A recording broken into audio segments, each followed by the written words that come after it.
Joe Rogan has called Israel's actions in Gaza a genocide. Tucker Carlson has been attacked for his interview with a Christian pastor inside Palestine, pointing out that Christians are dying in this genocide also. Meanwhile, Richard Dawkins has also said that if you lose Christianity altogether, its cultural affectations and expressions, shall we say, you're left in a worse place while still attacking Islam. Are we in the most confusing, complex Armageddon the world has yet known? Hello there, you Awakening Wonders. Thanks for joining us on this voyage to truth and freedom that we're going to have to undertake together because of the complexity of the world we live in. If you want to support our work, and I pray that you do, click the link in the description under here because we make additional videos every single week. We do a book reading. I'm reading Mere Christianity by C.S. Lewis, and we do it as a book club. It's great. Essentially, you get additional content, additional contact, and the opportunity to build this movement together. And we need to, don't we? Because Joe Rogan has called Israel's actions in Gaza a genocide. I know many of you will be using that term to describe the events because, well, I think, the dictionary tends to take us in that direction. Tucker Carlson has been condemned for talking to a Christian pastor in Palestine. And whenever anyone speaks out on this subject, they are attacked. Now, you know that we believe in free speech, and I don't know if you know this, but I personally believe in God. And I'm in the process of a lot of discovery around Christianity and personal religion. And you better believe I'll bore you with that another time. But for now, let's talk about this unfolding complexity, because for a moment on October the 7th, we collapsed into a state of simplicity regarding Hamas's actions that day as so atrocious that almost any response was warranted. Remember the rhetoric from around that time. People saying they're animals, claims were made about Hamas activity, some of which has been subsequently questioned. And whatever happened on October the 7th and didn't happen, and I'm certainly not disputing, let's call it the official version of events, it certainly seems to have led to the massacre of tens of thousands of people, tens of thousands of children, people that can't possibly be significantly militarily connected to Hamas, and it's brought to the forefront a lot of questions, as well as fracturing, coalescing portions of American political life. The alt-right, for example, has scattered in all sorts of directions around this complex subject. Our views on this channel are clear. We do not believe in war, any war. We do not think that your tax dollars or our tax pounds should be funding war. We believe that the massacre of innocent people is always wrong, that the war between Russia and Ukraine should be ended as soon as possible, that the atrocities in Gaza should end as soon as possible, that the attacks on October the 7th were wrong and brutal, that the escalation of the war in the Middle East, the potential involvement of Iran is wrong, and certainly provoking China seems a bit stupid too. So it's of course a complicated and difficult subject, so let's look through some of the most popular commentators of our time that have got stuck into this issue. Rogan's called it a genocide, Tucker's investigating it, he seems to be a no-war absolutist. Let's see what this issue is telling us about our culture's collapse, let's see what it's telling us about religion, let's see what it's telling us about war and power, and perhaps most significantly of all, the need for a new spiritual paradigm to emerge so that we can stop funding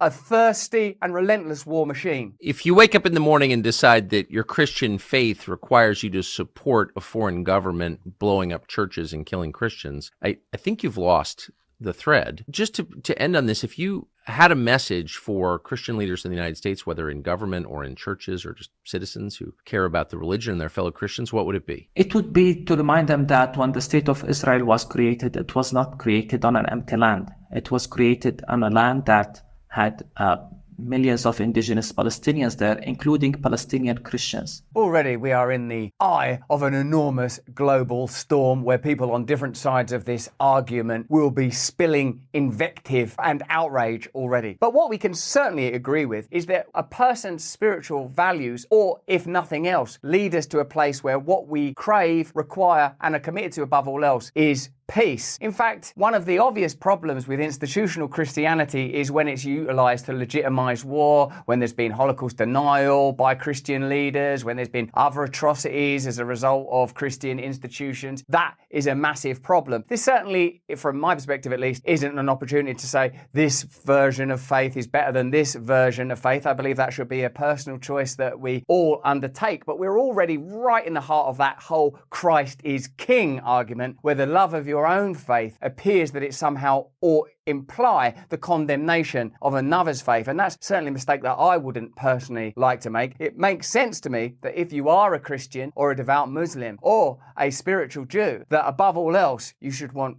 peace and harmony among the people of the world. Indeed, it's difficult to argue that this is a religious conflict rather than a territorial conflict that ultimately is about the playing out of power dynamics that involves Israeli politics, American politics, and the cultural and spiritual lexicon is laid upon it merely to obfuscate what appear to be some pretty brutal choices being made. And that state they support, that state they celebrated as a fulfillment of prophecy and a sign of God's state to the Jewish people, for it to become a state, hundreds of thousands of Palestinians, including Palestinian Christians, were forced to leave and have never returned. And my message to Christian leaders right now is there is a very, very brutal war taking place in Gaza, a war that I've described using the word genocide, because it's a war that has used even starvation as a mean. And fellow Christians are suffering because of that war. One of the arguments that's consistently used, and one can understand the use of this argument, is of course the settling of the United States of America, one would say,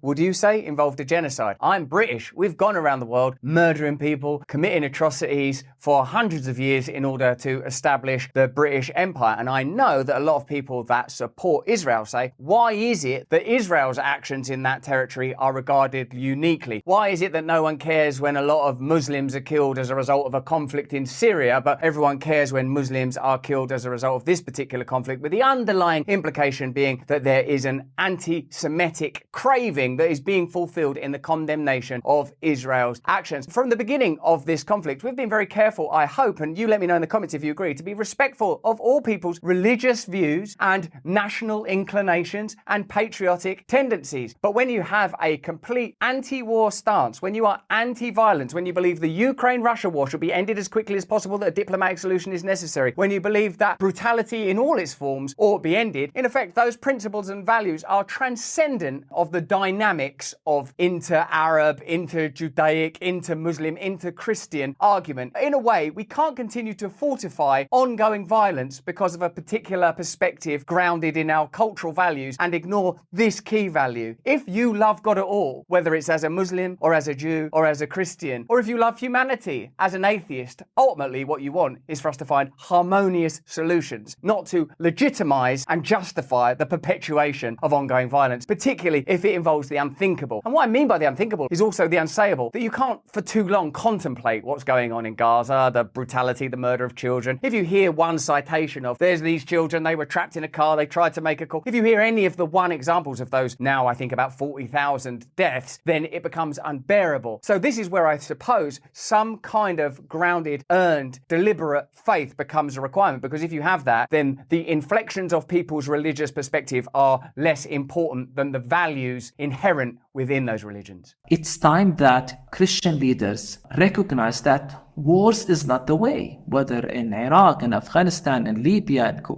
When will we learn that war does not help? When will we take Jesus' words seriously about being peacemakers, about being merciful? There must be other ways. And so it would be an invitation to listen, to learn more, and to avoid very shallow and simplistic perspectives that are not based on scripture itself, but more based on political equations. And I would plea right now, and I will continue to plea, that we need to stop this war in Gaza. It's killing many, many children, women, innocent lives. It has to stop. There must be other ways. And as a follower of Christ, we have to pursue the path of peace and justice. And we have to avoid simplistic polarizations, good and evil. Come and listen, come and understand what's happening. War is extreme by its nature, extreme violence, and many people have called this an escalation of even war, genocide, the deliberate murder of an entire population. An interesting aspect of this conflict is the conditions that it's grown out of. I don't mean the land disputes, territorial disputes, or history and complexity around Israel and Palestine. I mean our philosophical perspective for the last century, that we live in a materialistic, rationalist reality, that we don't really consider the supernatural or the spiritual to be a priority. What we consider to be the priority is what happens here on earth. Whose land is this? Whose material is this? Whose money, whose oil, whose resources? Who gets to decide who can be killed and who can't be killed? Who gets to decide that this set of killings is an atrocity and this set of killings is freedom fighting or a necessity or in order to protect democracy? We've lived in a time where actually God has been put on the back burner, where spiritual values have been disavowed. And I think part of this peculiar set of circumstances that we're experiencing as a planet right now are the end of that time, where we begin to recognize when we only live rationally, when we only care about that which can be measured and compared and contrasted, when we care only about dominion, something very important is lost. Something deep and personal and yet universal has been discarded. When in a minute we hear Richard Dawkins say that even though he is as atheist as he ever was and he thinks that Christianity is ridiculous and stupid, but he likes living in Christian countries with churches and hymns and Christian values and that he sees them as superior to Islam, Richard Dawkins, one of the forefathers of the new atheist movement, is acknowledging that it appears that spirituality and even religion have a value even just materially. Almost as if to say, and this is not my position, if you live as if God is real, if you live as if we are all connected, if you live as if we are one fraternity, all connected to one another, that have shared duties and a shared destiny, and that what happens here on the material plane isn't the most important thing, but is secondary to our spiritual value, our inner value, our deep, universal and ubiquitous connection, then perhaps we would make different decisions, because all of the decisions that get made in the world are on the basis that God isn't real. Even religious groups aren't acting like God is real. If you really believe in God, you aren't going to kill somebody or a group of people on the basis that land is more important than human life. You are ultimately going to be willing to make sacrifices. Indeed, which of those Abrahamic faiths doesn't say sacrifice yourself, sacrifice in the short term in order to achieve a long-term vision? There are clear perennial conditions in all the Abrahamic faiths, and I'm not saying they are not different and that there aren't crazy things in each of them, but there are valuable things in them all that perhaps could help us navigate ourselves away from this set of catastrophes. I plead as a Christian pastor from Bethlehem. I plead that you come and listen. There you go. That's a good out. I plead as a Christian pastor from Bethlehem. What's your parish? It's Bethlehem, baby, where Jesus was born. Oh, what does he know? I can't be bothered to listen to that guy. You're not even probably connected to Christianity.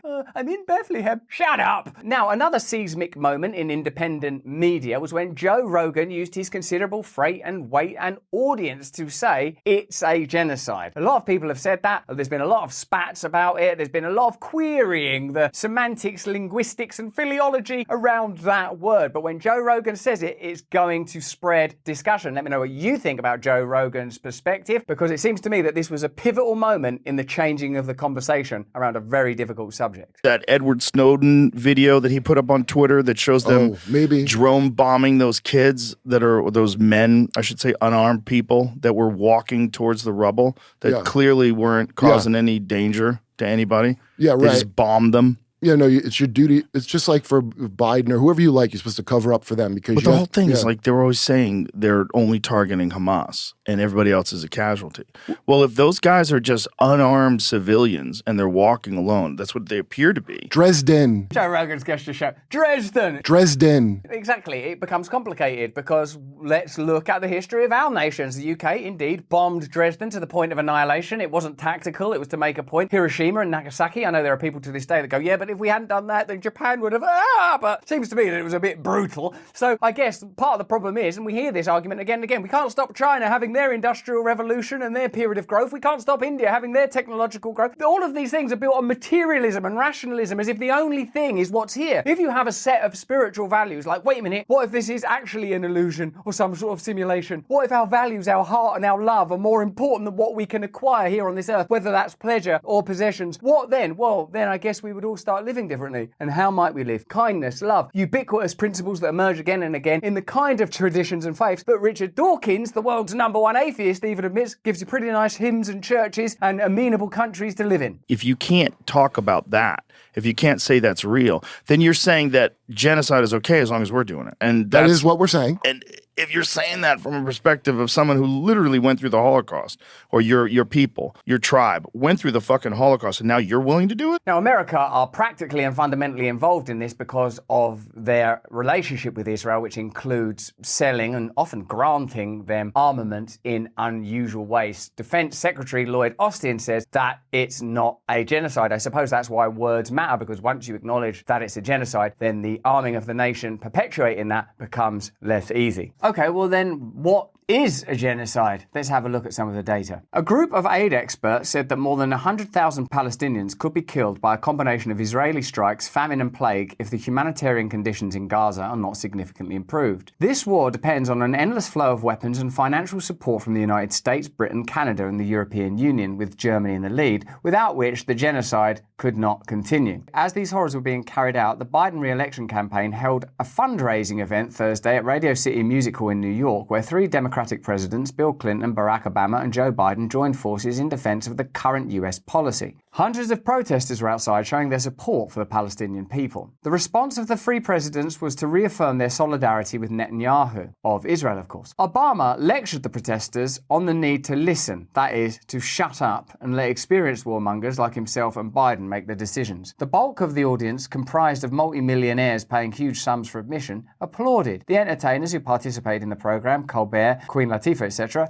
were fawning in their approval. The Radio City Music Hall event raised a record $26 million as the Democrats laughed and joked with bankers and billionaires. Both parties are political instruments of the super-rich, unshakably committed to the defense of the profit system at home and American imperialism abroad. It's significant that America, still the most powerful and some would say greatest nation on earth, is so pivotal in the perpetuation of wars, not only Russia-Ukraine, which if the United States withdrew their support would have to end, but also this conflict in the Middle East, which we know is becoming increasingly unpopular, even with Democrat Party voters, even where the military and members of the military are having doubts, even where Aaron Bushnell set himself on fire in protest at American participation, even through the sale of arms in this conflict, which many people are calling a genocide at this point, requires funding. It requires popular support. It requires, at minimum, the majority of us turn away or don't think about it or legitimize it. But when confronted with some of the information from inside Gaza or the appeals of that Christian pastor from inside Palestine, it starts to seem like, as with Ukraine and Russia, a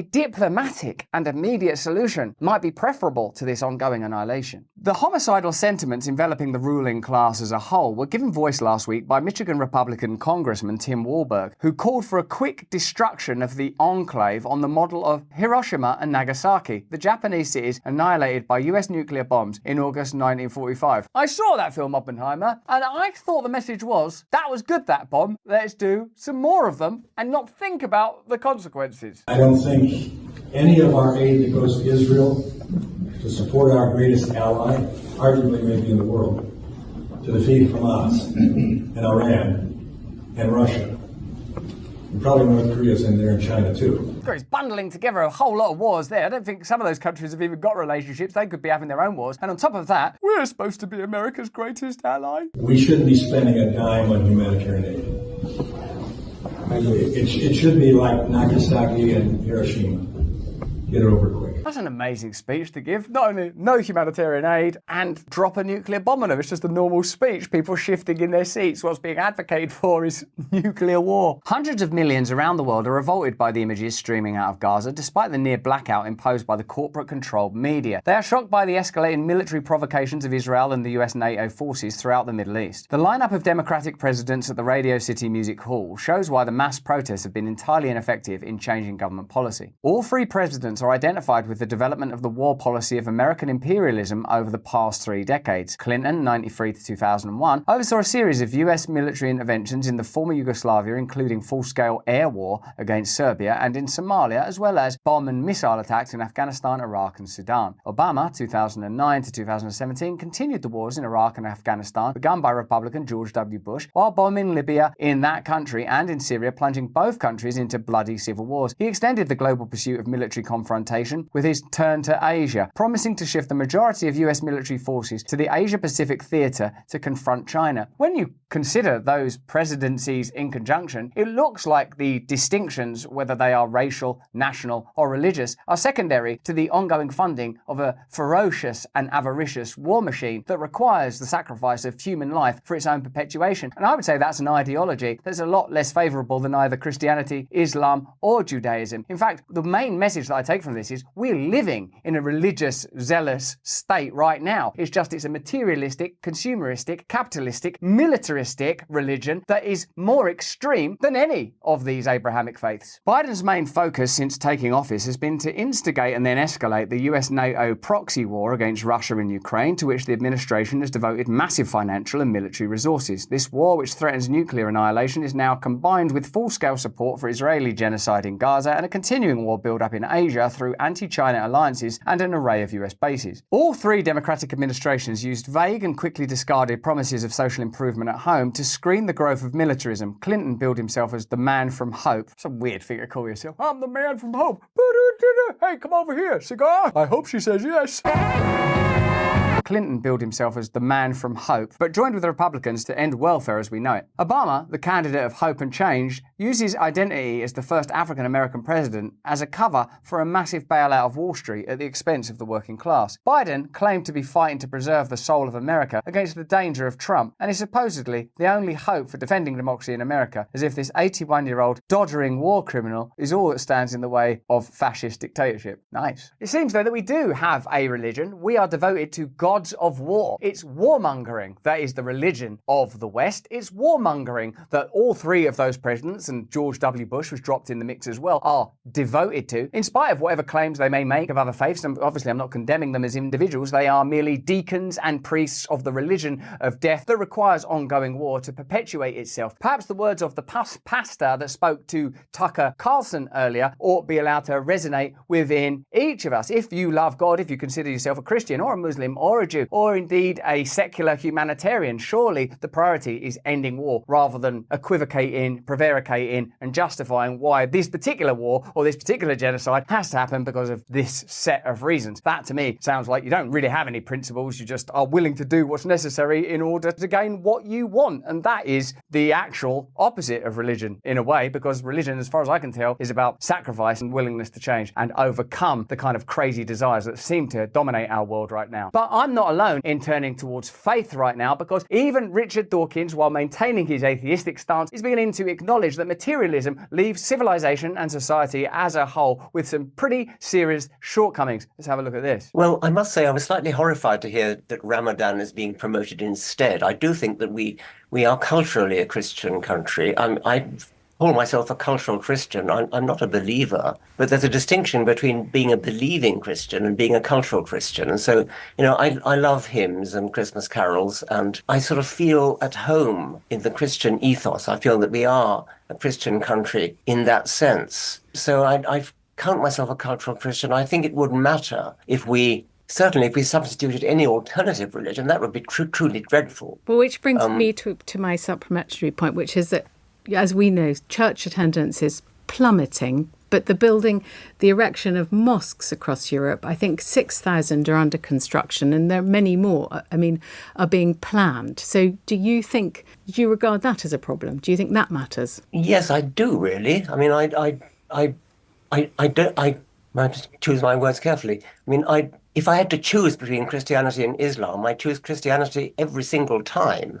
It seems to me to be a fundamentally decent religion in a way that I think Islam is not. I think you're going to have to explain why you say that. You're going to have to explain why you said that. I find that I like to live in a culturally Christian country, although I do not believe a single word of the Christian faith. Oh, Richard Dawkins there, he wants his cake and eat it. I like it, I don't believe it, and I want to live in it. Yeah. Thank you. There's a lot to unpack there. Cultural Christian is an interesting idea. I suppose it's taken from the idea of being sort of culturally Jewish from the many Jewish folk that are secular but racially Jewish. It's a fascinating piece of language that dear Richard Dawkins, who I admire in many ways, seems to be using to further condemn Islam. My personal position is that I'm becoming increasingly persuaded and enamored of Christianity, but I believe and respect all other faiths, and people that are Muslim have every right to celebrate celebrate and enjoy Ramadan. And indeed, I would remind you of the phrase, the world doesn't require that more people believe in God, just that the people who do believe in God start acting like they believe in God, which is to say, look for peace, look for harmony, look for love, look for solutions, promote diplomacy, act as if other people's views are as important as ours. In fact, when you look at this list of war crimes and these